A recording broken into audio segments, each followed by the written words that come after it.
오늘은 고린도전서 9장 이어서 13절에서 27절까지 살펴보려고 합니다. 이전에 우리가 살펴봤던 것은 사도로서의 바울의 권리와 그 권리가 있지만 절제를 했던 상황을 우리가 봤어요. 바울은 하나님께 부름받은 사도로서 자신이 누릴 수 있는 세 가지 필수적인 권리에 관해서 이렇게 언급을 했었죠. 4절에서 6절 보시면 첫 번째는 먹고 마시는 권리예요. 그러니까 사도로서 자기가 섬기는 교회로부터 생활의 기본권을 보장받을 권리가 있다는 것이죠. 그래서 바울은 고린도 교회에 영적인 복음의 씨앗을 뿌렸기 때문에 그 교회로부터 육적인 보상을 받는 것은 당연하다고 주장을 했었습니다. 그럼에도 불구하고 바울은 그것을 과감히 거절하고 자비랑 선교를 수행했다는 것이에요. 그리고 두 번째는 바울이 당시 사도들이 자신들의 아내들을 데리고 더불어서 이렇게 복음 사역에 참여했다는 그 사실을 들었어요. 하지만 바울은 평범한 사람들이 누릴 수 있는 자유와 권리를 포기했습니다. 그리고 세 번째는 바울과 바나바는 전도 기간 동안에 이제 장막을 제작하는 어떻게 보면 육체적인 노동을 통해서 생계를 유지했다고 말하면서 자신들이 그 일을 하지 않아도 교회의 지원을 받을 권리가 있지만 그것을 포기했다고 밝혔어요. 그래서 바울이 권리를 포기할 수 있었던 것은 복음을 전하는 자들이 복음으로 살 것이라는 확신이 있었기 때문이라고 성경은 말씀하고 있습니다. 그래서 바울이 곡식을 타작하는 그 소를 비유하면서 기록했는데, 율법을 들어서 노동자들이 생계를 공급받아야 한다는 그 원리를 가르치려고 했던 그 의도가 있었는데, 사실 고린도 지방에서 철학자들의 이렇게 지식을 신봉했던 사람들이 자기들이 따르는 그 철학자들을 후견인으로 이렇게 자청해가지고 지원을 해주고 그랬었거든요. 철학자들은 지식을 가르치면서 수업료도 받기도 했었고요. 그리고 사람들이 베푸는 그 연회 자리에서 연설을 이렇게 한번 해주고 또 음식을 함께 먹으면서 생계를 유지했었단 말이에요. 근데 그러한 배경을 잘 알았던 사도 바울이 자신이 교회에서 지원을 받을 권리를 말하기에는 부담은 없었을 것이에요. 그럼에도 불구하고 그 권리를 활용하지 않겠다, 그 말을 하는 것을 우리가 봤단 말이죠. 13절하고 14절 함께 읽어보도록 하겠습니다. 시작. 너희는 거룩한 것들에 관하여 섬기는 자들이 성전에서 나오는 것들로 사는 것을 모르느냐? 또한 제단에서 시중드는 자들은 제단과 더불어 동참자들이 되는 것을 모르느냐? 곧 주께서도 이와 같이 복음을 선포하는 자들은 복음으로 살아야 한다고 정하셨느니라.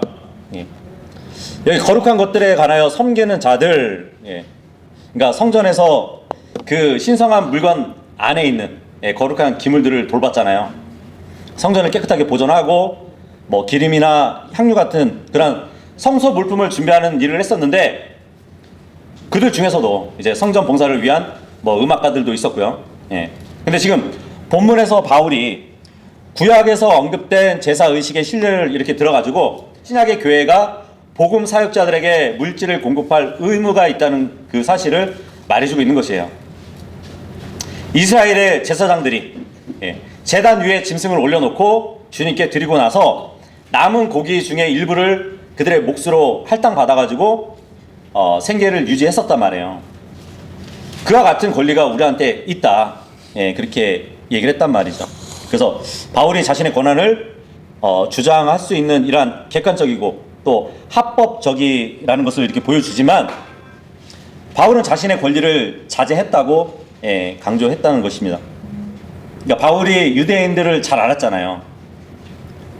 그 상식, 그러니까 제사장들에게 성전 업무를 통해서 부양을 받을 권리가 있다는 점을 언급하면서 하나님께서 구약시대의 제사장들에게 규정하신 것 같이 그리스도께서도 복음을 전하는 그 사도들의 보수에 대해서도 똑같은 규정을 허락하셨다는 그 말을 하고 있는 것이에요. 그러니까 쉽게 생각하면 한 국가의 공무원들도 그렇잖아요. 그죠? 사역자잖아요, 사역자. 미니스터를 이렇게 사용하는데 그 공무원들을 지원하는 것이 세금이잖아요. 그런 지원 관계가 사도와 교회 사이에서도 있다는 것을 말해준단 말이죠. 근데 14절에 보니까 복음을 선포하는 자들은 복음으로 살아야 한다고 또 이렇게 이야기도 합니다. 이 말이 뭐냐면 예수님께서 이제 마태복음 10장 10절이나 누가복음 10장 7절에 보면 복음 전도를 위해서 사람들을 보낼 때 하셨던 그 예수님의 명령을 지금 바울이 그대로 인용한 것으로 보이거든요. 마태복음 10장 10절에 보면 너희의 여정을 위한 짐 보따리나 두 벌의 웃옷도 신발들도 또 지팡이들까지도 마련하지 말라. 이는 일하는 사람은 자신의 음식에 대한 자격이 있기 때문이라. 이 말씀을 해주셨단 말이죠. 그러니까 예수님이 제자들을 복음 전파하라고 이렇게 보냈을 때 어떠한 일까지 했냐면 병들을 치유하는 일, 그리고 나병 환자들을 정결케 해주는 일, 죽은 자들을 일으키는 일, 그리고 마귀들을 쫓아내는 일, 이것들을 값없이 받았으니까 너희가 가서 값없이 주라고 이렇게 명령하시면서 보냈단 말이에요. 근데 만약에 사람들한테 이와 같은 일들을 했을 때 그 상대자들한테 음식을 대접받을 수 있는 자격이 있다고 말을 해주고 있는 것이에요. 그죠? 그러니까 뭐 진보딸이나 두 벌의 웃옷이나 신발, 지팡이들 이런 거 마련하지 말고 그냥 가라고 말씀하셨어요.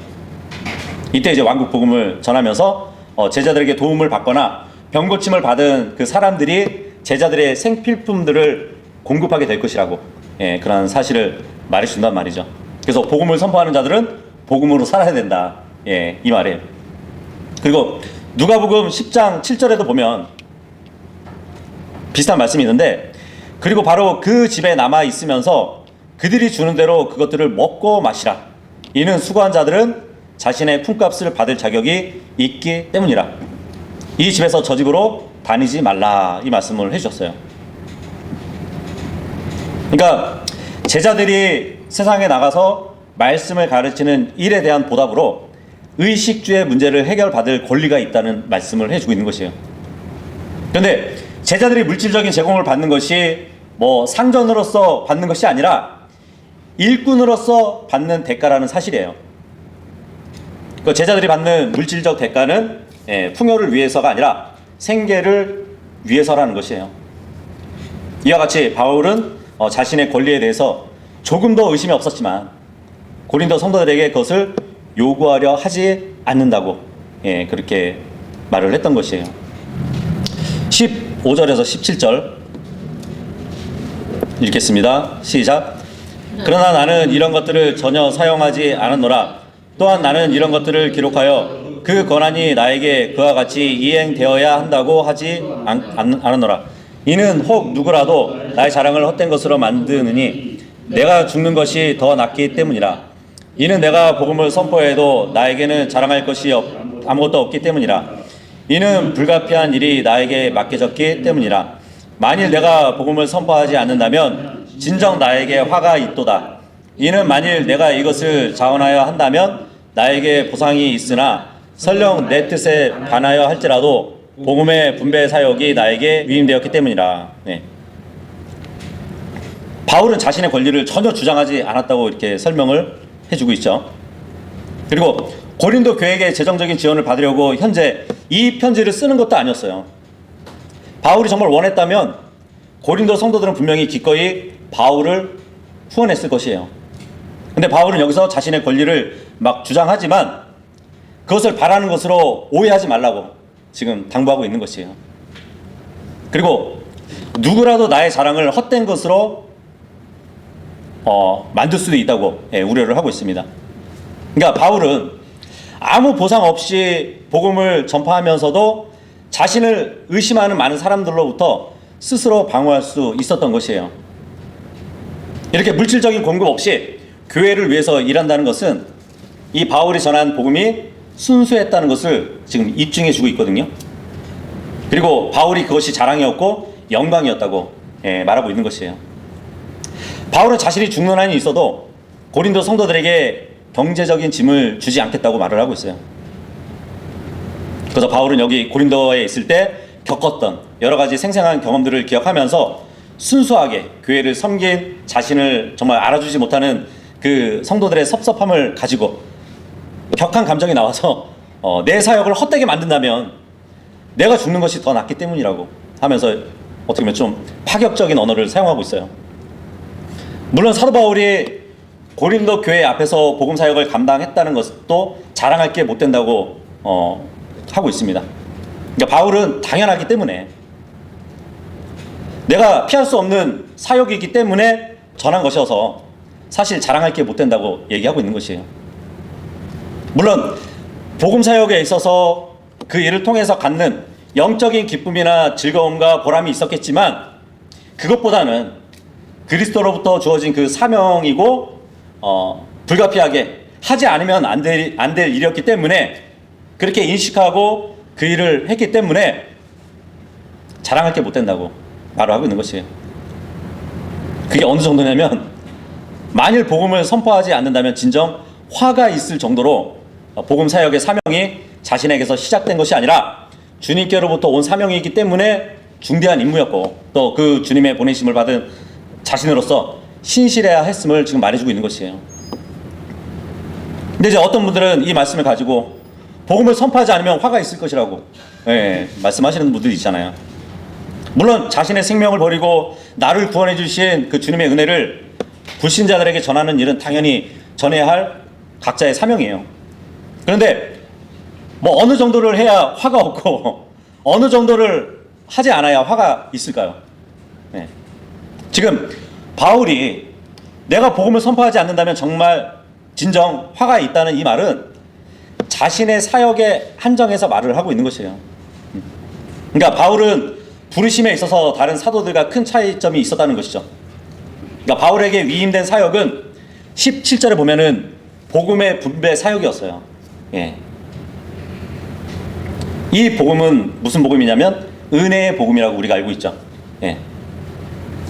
그 사역이 주어졌는데 그 사역을 자신이 하지 않는다면 화가 있다는 얘기예요. 한번 성경 한번 찾아볼게요. 에베소서 3장 1절부터 7절까지 보시면 이런 까닭에 너희 이방인들을 위하여 예수 그리스도의 속박된 자인 나 바울은 말하노라. 너희를 위하여 나에게 주어지는 하나님의 은혜의 분배 사역을 너희가 들었다면, 그러죠. 우리가 고린도서에 본 본문의 복음의 사역, 이 복음의 사역이 은혜의 분배 사역이었던 것이에요. 그러니까 은혜의 복음이었다는 것이죠. 3절 보시면 곧 계시로 그분께서 나에게 그 신비를 알게 하신 것을 들었다면 내가 그 전에 몇 마디 말들로 기록한 것과 같으니 너희가 읽을 때면 그것을 통하여 그리스도의 신비 안에 있는 나의 지식을 너희가 이해할 수 있으리라. 그것은 다른 시대들에서는 사람들의 아들들에게 알려지지 않았으니 지금 그분의 거룩한 사도들과 예언자들에게 성령으로 말미암아 계시된 것처럼 알려지지 않았느니라. 그것은 이방인들이 복음으로 말미암아 그리스도 안에서 동료 상속자들이 되고 같은 몸에 속하게 되며 그분의 약속의 동참자들이 된다는 것이라. 나에게 주어진 하나님의 은혜의 선물을 따라 나는 그 복음의 사역자가 되었으니 그분의 권능의 효과적인 역사로 인한 것이라. 이 말씀을 하고 있어요. 그러니까 구약 때에도 계시되지 않았던 것이 사도 바울에게만 계시가 됐단 말이에요. 근데 이 복음은 반드시 전해져야 했던 것이에요. 전하지 않으면 화를 입게 될 정도로 반드시 전해져야 됐단 말이죠. 그래서 첫 단추의 사역을 감당했던 게 사도 바울이었는데 그 일에 한정해서 얘기를 한 것이란 말이에요. 그래서 바울은 신실하게 전했고 그래서 지금 우리가 그 복음을 알고 다른 이들에게 전해줄 수 있는 것이잖아요. 그러니까 우리는 이미 알고 있는 이 복음은 자유롭게 어디서나 전할 수 있지만 때에 따라 전하지 못할 수도 있어요. 그죠? 그렇다고 화를 입지는 않아요. 그러니까 화를 입는다는 것은 은혜의 복음을 처음 세상에 전파하는 사도의 임무와 관련된 것이라고 보시면 돼요. 그래서 바울은 은혜 시대를 여는 복음 증거의 책임을 회피할 수 없었던 것이에요. 바울이 자발적으로 선택해서 그 복음을 전했다면 자랑할 만한 것이 되겠지만 또 바울에게 상을 받을 수 있는 부분이 될 수 있지만 바울은 자신의 의지와 상관없이 그리스도로부터 강권적으로 이 복음의 선포에 소명을 부여받았기 때문에 거기에 대해서 어떠한 자랑도 있을 수 없고 반드시 해야 할 그 임무를 수행했을 뿐이라고 말을 하고 있는 것입니다.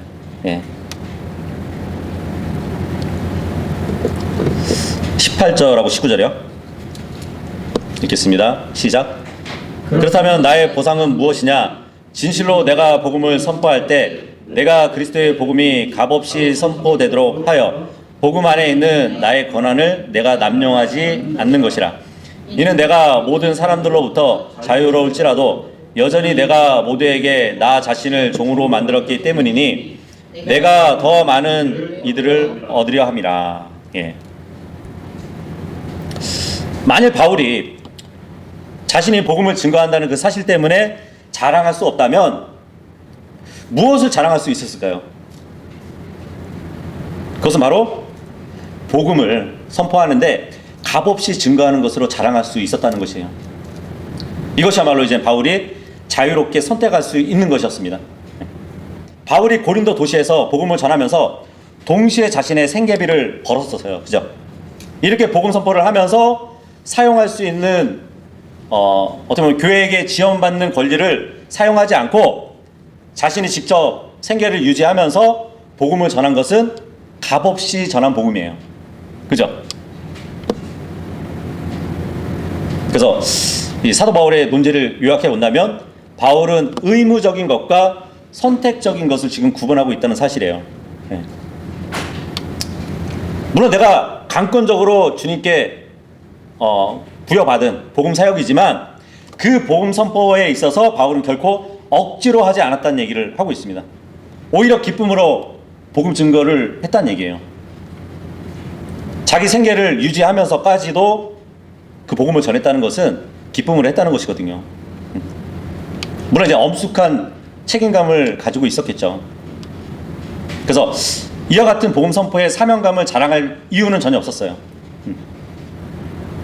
이 값없이라는 말, 그러니까 바울 자신이 고린도인들에게 복음을 전하고 그 대가로 아무런 물질적인 부담을 지우지 아니한 것을 말을 하고 있는 것이에요.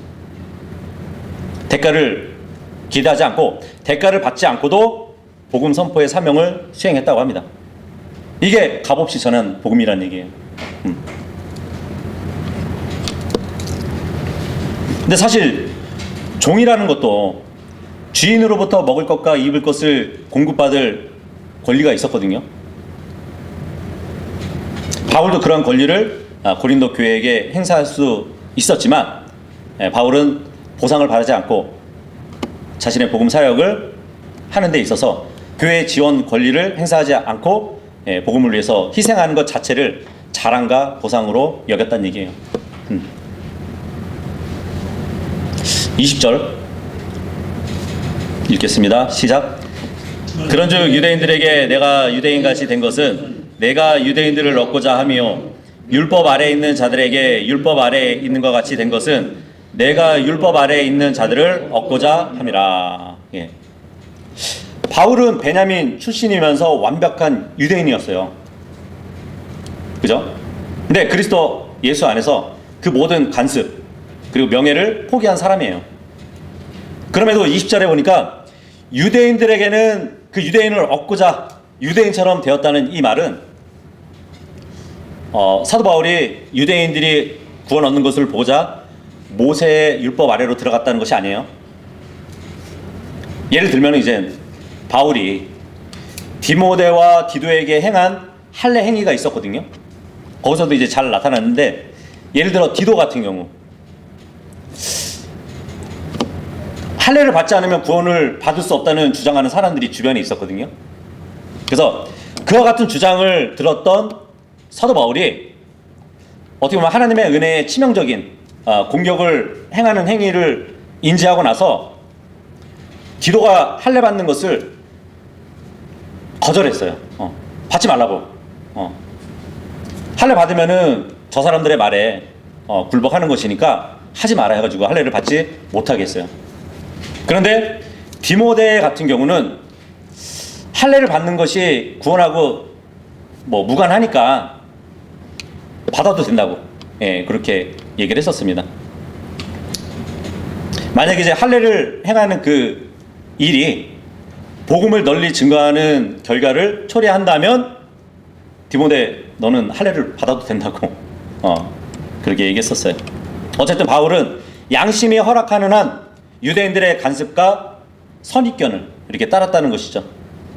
쓸데없이 막 유대인들의 감정을 건드리지 않으면서도 그들에게 복음을 증거하는 일을 좀 용이하게 만드는데 유대인들의 신념과 그들의 관습에 정통한 지식을 갖고 있었잖아요, 사도 바울이. 그래서 그것을 활용하면서 노력했던 그 모습을 볼 수 있습니다. 자, 그런데 본문에 보니까 아니 유대인들을 얻고자 유대인같이 된 거하고 율법 아래에 있는 자들에게 율법 아래에 있는 것 같이 된 것은 뭐 똑같은 얘기 아닌가요? 그죠? 뭐 율법 아래에 있는 자들은 유대인들을 가리키겠죠. 근데 바울은 이미 유대인들에게는 그들을 얻고자 유대인처럼 되었다고 했는데 어떻게 보면 주제를 좀 반복하고 있는 것처럼 보여지기도 해요. 그래서 아마도 바울이 유대인들과 연관해서 이렇게 말한 것은 이스라엘의 민족의 간습을 가리킨 것이고, 여기 율법 아래에 있는 이라는 말을 한 것은 종교 생활을 이렇게 가리키는 것 같아요.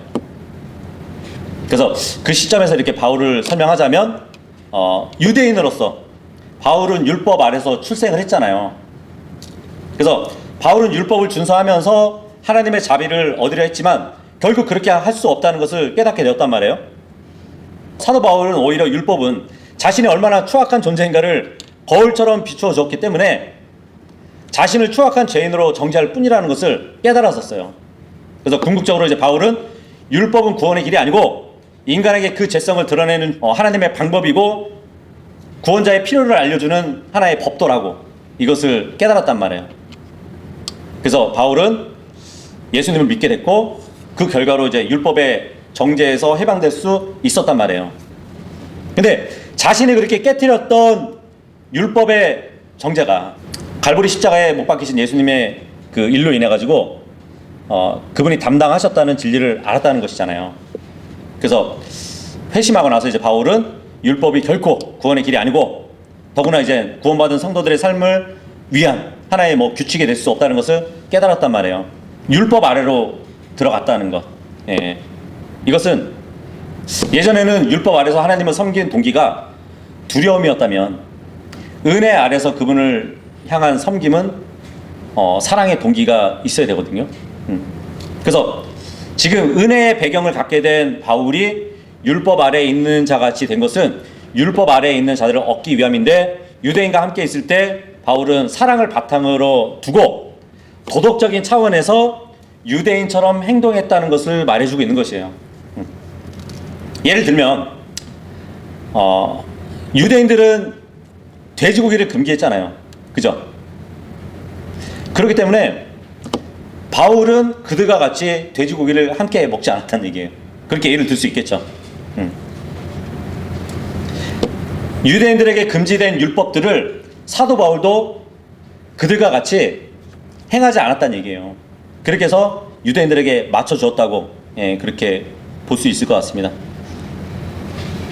아마도 바울은 이 유대인들을 얻기 위해서, 복음을 전하기 위해서 안식일에도 일을 하지 않았을 것이에요. 그렇게 하면서 이제 복음을 들을 준비가 된 그 유대인들에게 복음을 전한 그 일을 또 이렇게 보여주고 있습니다. 호의적인 인상을 주고 복음의 진리를 전하면 그만큼 또 확률이 좋잖아요. 그죠? 21절 시작. 율법이 없는 자에게는 율법이 없는 것 같이 된 것은 내가 하나님께는 율법이 없는 자가 아니요 그리스도께 율법 아래에 있으나 내가 율법이 없는 자들을 얻고자 함이라. 예. 율법이 없는 자들은, 그러니까 뭐 이방인들을 얘기하겠죠. 그래서 율법이 없는 자들에게 바울은 비록 그리스도의 율법은 가지고 있지만 율법이 없는 자처럼 행동을 했대요. 예. 여기서 뭐 율법이 없는 자라는 것은 법규를 막 무시하고 그 법을 막 범하는 무법자들을 얘기하는 것이 아닙니다. 예. 단순히 이방인들을 지칭하는 그 말대로 어떻게 보면 율법은 유대인들에게 주어졌지 이방인들에게 주어진 것이 아니잖아요. 그러니까 이방인들과 함께 있을 때 이방인들의 어떻게 관습과 그 이방인들의 느낌에 일치되고자 힘썼다고 말을 하고 있는 것이에요. 그러니까 어떻게 보면 이방인들의 문화적인 내용을 좀 이렇게 함께 이해했다는 그 말을 하고 있는 것이죠. 그래서 바울은 모든 배경을 고려하면서 정말 자신의 접근 방식으로 복음을 전할 필요성을 말하고 있는 것이에요. 22절하고 23절 읽겠습니다. 시작. 네. 내가 약한 자들에게 약한 자들같이 된 것은 내가 약한 자들을 얻고자 함이라. 내가 모든 사람들에게 모든 것들이 된 것은 내가 어떤 방식으로든지 몇 사람을 구원하고자 함이라. 그런즉 내가 이것을 복음을 위하여 행하니 내가 너희와 함께 복음의 동참자가 되고자 함이라. 예. 이 본문에 이제 약한 자들은 어떤 근본적이지 않은 그 상황에서 극도로 민감한 반응을 보이는, 좀 지나치게 예민한 사람들을 가리킨다고 볼 수 있겠죠. 우리가 고린도전서 8장에도 봤잖아요. 우상 제물을 먹는데 양심이 약한 자에 대해서 우리가 봤잖아요. 저거 먹으면 안 되는데 하면서 이제 좀 예민하게 보인 그런 자들이 있는 것처럼, 그렇게 양심이 약한 자들에게도 자신도 약하게 됐다는 얘기를 하고 있는 것이에요. 왜냐하면 그런 자들을 구원하려는 이유에서겠죠. 이 사도 바울의 복음 선포 사역이야말로 정말 존귀하고 명예스럽고 존엄한 일이라는 것을 드러내주고 있는 것이에요. 그리고 내가 모든 사람들에게 모든 것들이 됐대요. 여기서 모든 것을 이제 세 가지 부류로 이렇게 나누어 생각해 본다면 유대인, 헬라인, 그리고 하나님의 교회에 속한 그리스도인들이라고 이렇게 볼 수도 있을 겁니다. 그러니까 바울이 다양한 사람들에게 복음을 선포하면서 그들의 다양한 모습대로 자신이 여러 모습이 됐다는 얘기예요. 그들을 구원하기 위해서. 물론 이제 하나님의 교회에 대해서는 또 이제 복음을 가르쳤겠죠. 예. 그래서 바울은 원칙의 문제에 있어서 결코 양보하지 않았던 자였지만, 복음을 위해서는 어떻게 보면 좀 융통성 있게 다방면으로 자신을 적응시킬 필요가 있었던 것이에요. 23절에 보니까 내가 이것을 복음을 위하여 행한다고 이렇게 말을 하고 있어요. 그러니까 바울이 행한 모든 일들에 자신에게 동기를 부여해준 그 원칙이 드러나고 있는데, 그것은 예수 그리스도의 어떻게 보면 사랑의 실제성이라고 볼 수 있겠죠. 그분의 부활의 능력의 사실성, 그리고 회개한 죄인들을 향한 하나님의 자비의 진실성, 이런 것을 잘 알고 있었기 때문에 어떤 희생을 치르더라도 사람들을 구원하려는 그 열정에 휩싸여 있었던 것이에요. 이것은 성령으로 거듭나서 예수님과 친밀한 교제를 나누게 된 사람이라면 누구나 맛보는 경험일 것입니다.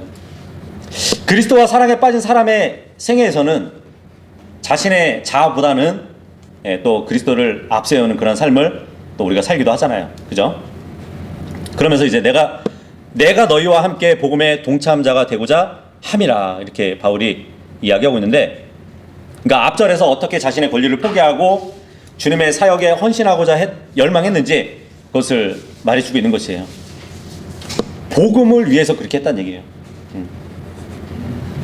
복음의 동참자가 되고자 내가 너희한테 지원받을 그 권리를 받지 않는다고. 24절하고 25절이요. 시작. 경주에서 달리는 자들이 모두 달려도 한 명만 상을 받는 것을 너희가 모르느냐? 너희가 상을 얻어내기 위하여 이와 같이 달리라.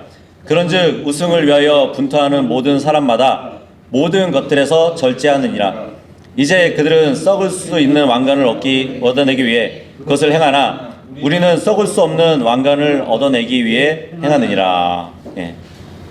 이제 바울이 어떻게 보면 자신의 시선을 자기 개인에서 편지의 수신자들에게 향하는 그 모습을 볼 수 있습니다. 왜냐하면 모든 성도가 내가 너희와 복음의 동참자가 된 것처럼 너희도 나와 같이 썩을 수 없는 왕관을 받기 위해서 경주를 해야 되지 않겠냐, 그것을 지금 말해주고 있는 것이에요. 그러니까 바울은 지금 편지를 읽는 그 고린도 성도들에게 경계장에서 달리는 사람들이 모두 달릴지라도 한 사람만 상을 받는다는 것을 안다면 너희도 그 상을 얻도록 달리라고 지금 얘기해 주고 있는 것이, 물론 이제 하늘에서 한 사람만 상을 받는다는 말이 아니에요. 1등을 하려면 그 사람은 전력을 다해서 달려야 되잖아요. 그렇게 하라고 지금 권면하는 것이에요. 근데 이때 당시에 바울은 고린도에서 그렇게 멀지 않은 장소에서 2년마다 이렇게 개최되었던 고대 그리스 경기가 있었거든요. 이스미안 경기라고. 그것을 두고 지금 얘기를 하고 있는 것이에요.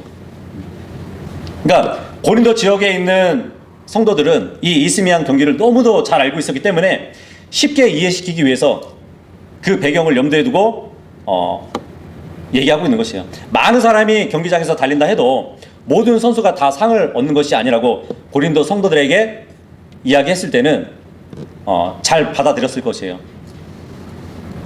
이 이스미안 경기에서 우승자가 받는 것은 이제 월계수 아니면은 솔잎 이런 것으로 엮어 만든, 또 이제 파슬리 잎을 엮어 만든 이 허안을 머리에 씌워 주었거든요. 그 선수들은 이 면류관을 딱 받으면 대단하게 여겼고, 사람들은 그 면류관을 받은 선수를 존경하고 그랬었어요. 이 이스미안 대회는 달리기, 권투, 레슬링, 원반 던지기, 그리고 승마 경기, 이 경기들로 이렇게 구성이 됐었거든요. 근데 지금 바울은 본문에서는 달리기 24절하고 25절 하고, 또 권투 경기 26절하고 27절을 언급하고 있는 것이에요. 여기서 이제 경주라는 말이 나오잖아요. 경주. 이 경주에 해당되는 헬라어가 스타디온이거든요. 스타디온 하면은 약 200m의 길이 단위를 나타내는 단위잖아요. 그죠? 이것이 이제 예전에는 경기장, 스타디움 이것으로 굳어졌던 것이에요. 그 이유가 이제 당시에 그리스 도시에 있는 경기장들이 그 스타디온이 약 200m의 규격으로 만들어졌기 때문이에요. 25절에 보니까 우승을 위하여 분투하는 모든 사람들마다 모든 것들에서 절제하느니라, 이 말을 하고 있습니다. 그죠? 고대 사람들은 운동 경기에 이제 선수로 이렇게 출전하잖아요. 그러면 대단한 명예로 생각하고 있었어요. 근데 이 선수들이 그냥 경기에 출전하는 것이 아니잖아요. 지금도 마찬가지죠. 지금도 스포츠에 나가는 선수들을 보면은 그냥 나가지 않고 훈련을 통해서 몸을 만들고 나가잖아요. 그죠? 이때에도 보통 10개월 정도 이렇게 고된 훈련을 받았다고 합니다. 지금의 선수들도 한번 보세요. 몸을 만들기 위해서는 음식도 절제하죠. 자신의 오락도 절제하죠. 될 수 있으면 수면 시간도 절제하죠. 그죠? 훈련 시간을 더 갖기 위해서 모든 일에서 절제를 한다는 얘기예요. 그래서 사도 바울은 선수들이 승리를 거두기 위해서 열심히 훈련하고 절제하는 것처럼 우리의 영적인 삶도 그래야 한다고 지금 말해주고 있는 것이에요. 물론 이 경기에서 받는 면류관은 썩어질 것이었어요. 그죠? 시간이 지나면 말라버리고 썩어지는 그 면류관을 위해서도 모든 일에 절제를 하는데, 하물며 썩지 않는 왕관을 위해서 어찌 절제하지 않을 수 있겠냐고. 그러니까 우리들도 마찬가지죠. 우리들도 경기에 출전한 선수들 못지않게 절제해야 돼요. 우리는 각 개인의 라인에서 경주를 한 사람들이거든요.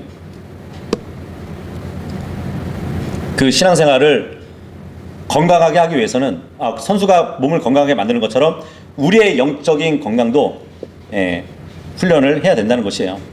26절, 27절 시작. 그러므로 나도 그렇게 달리되 불확실하게 달리지 아니하노라. 내가 그렇게 싸우되 허공을 때리는 것처럼 싸우지 아니하노라. 오히려 내가 나의 몸을 억제하고 그것을 복종하게 하노라. 이는 내가 다른 이들에게 선포한 후에 어떤 방식으로든 나 자신이 버림받은 자가 되지 않게 하려 함이라. 바울이 나도 달리는 선수인데 불확실하게 달리지 않는데요. 그렇죠. 선수가 아무리 잘 달린다 할지라도 잘못된 방향으로 달리면 아무 소용이 없잖아요. 그러니까 달리기 선수라면 목표와 방향을 분명히 정하고 경기에 임해야 되잖아요. 바울은 자신이 어디로 향해 가야 되고 무엇을 하고 있는지 정확히 알았어요. 그래서 바울은 신앙의 경주에서 최대한 빨리 앞으로 나아갈 작정이었습니다. 그래서 그의 마음에는 자신이 택해야만 하는 방향에 조금도 주저함 없이 그 일을 했던 것이에요. 목표에 도달할 것이라는 긍정적인 분명한 확신을 가지고 달렸다는 얘기예요. 그래서 사도 바울이 죽기 직전에 고백했던 것을 잘 알잖아요. 그죠? 디모데후서 4장 7절에 보면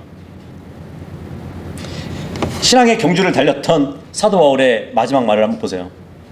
내가 훌륭한 싸움을 싸웠고 내가 나의 달려갈 길을 마쳤으며 내가 믿음을 지켰노라. 이후로는 나를 위하여 의의 왕관이 마련되었으니 의로운 심판자이신 주께서 그것을 그날에 나에게 주실 것이라. 그리고 나에게만이 아니라 그분의 나타나심을 사랑하는 모든 자들에게도 주실 것이라. 예. 자신이 모델로 보여주고 우리들도 마찬가지로 달려갈 길을 잘 마치면 나중에 상을 얻게 된다는 그 말을 했었단 말이죠. 자, 그리고 이 권투를 또 비유해가지고 얘기를 합니다. 내가 싸우되 허공을 때리는 자 같이 싸우지 아니하노라 그러거든요. 예. 여러분들 권투 경기 잘 봐봐요. 제대로 때리는 횟수보다 헛방치는 횟수가 더 많은 거 알아요? 그죠? 그래서 권투 선수라면 정확하게 상대방을 가격하는 것이 중요하잖아요. 이 권투 선수가 많은 펀치를 막 공중에다가 휘두른다고 생각해보세요. 그 허공을 막 주먹으로 가른다고 생각해보세요. 아무 소용이 없잖아요. 그죠? 나중에 상대방이 쓰러지기는커녕 힘이 다 빠져가지고 자기 먼저 쓰러져 버릴 것이에요. 그래서 사도 바울이 이렇게 예를 든 달리기 선수와 권투 선수의 이야기를 통해서 우리가 배울 수 있는 교훈이 뭘까요? 네. 속도보다는 방향이 중요하다는 것이에요. 그죠? 열심을 내는 것도 중요하지만 올바른 목표가 더 중요하다는 것을 말해주고 있습니다. 네. 그러면서 마지막에는 이제 이 말을 하네요. 이는 내가 다른 이들에게 선포한 후에 어떤 방식으로든 나 자신이 버림받은 자가 되지 않게 하려 함이라. 예. 여기서 버림받는다는 얘기가 나오니까 뭐 어떤 분들은 이 주님의 복음사역을 잘해야지 나중에 구원의 상실을 받을 수 있다고, 구원의 상실을 받을 수 있다고 이렇게 얘기하는 사람들이 있어요. 근데 지금 사도 바울이 얘기하는 것은 구원의 상실을 말하는 것이 아니라 자신의 사역, 그러니까 사역에 있어서 상을 잃어버릴 수 있다는 것을 말하고 있는 것이에요. 우리가 아무리 열심히 일했다 할지라도 우리가 마지막 결승선에 도착했을 때 하나님으로부터 실격을 선언받는다면 얼마나 안타깝겠어요. 그죠? 경주를 달려도 자기 라인을 잘 지켜야 되는데 선을 넘어다니면은 실격이잖아요. 그죠? 그래서 이 스포츠의 룰대로, 규칙대로 하지 않으면 탈락될 수 있단 말이죠. 예. 그런 것을 우려한 것이에요. 내가 복음 사역을 하는 데 있어서 어떻게 잘못돼서 정말 버림받지 않을까봐 지금 두려워하는 사도 바울을 볼 수 있습니다.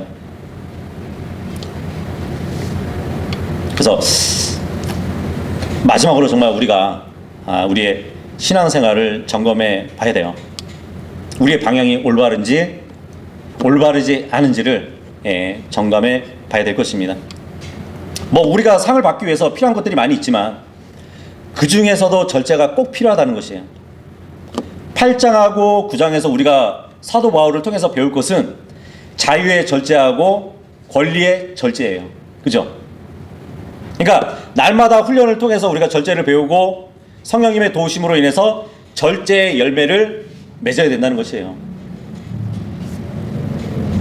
여기 25절에 보니까 나중에 우리가 하늘에서 받을 왕관은 썩을 수 없는 왕관이래잖아요. 물론 이제 썩을 수 없는 왕관은 명사가 아니라 형용사입니다. 예. 앞으로 우리가 하늘에서 받을 왕관, 생명의 관, 의의 관, 환희의 관, 영광의 관, 예, 이렇게 받을 수 있는데 그 관들은 썩을 수 있는 왕관이 아니라 썩을 수 없는 영원히 우리가 머리에 쓰고 있을 관이란 말이에요. 그래서 주님을 신실하게 섬긴 모든 성도들에게 이 관들이 보상으로 주어질 것이란 말이에요. 그 관을 받기 위해서 우리가 목표를 향해 잘 달리고 목적을 위해서 살아갈 수 있는 모두가 될 수 있기를 바라겠습니다.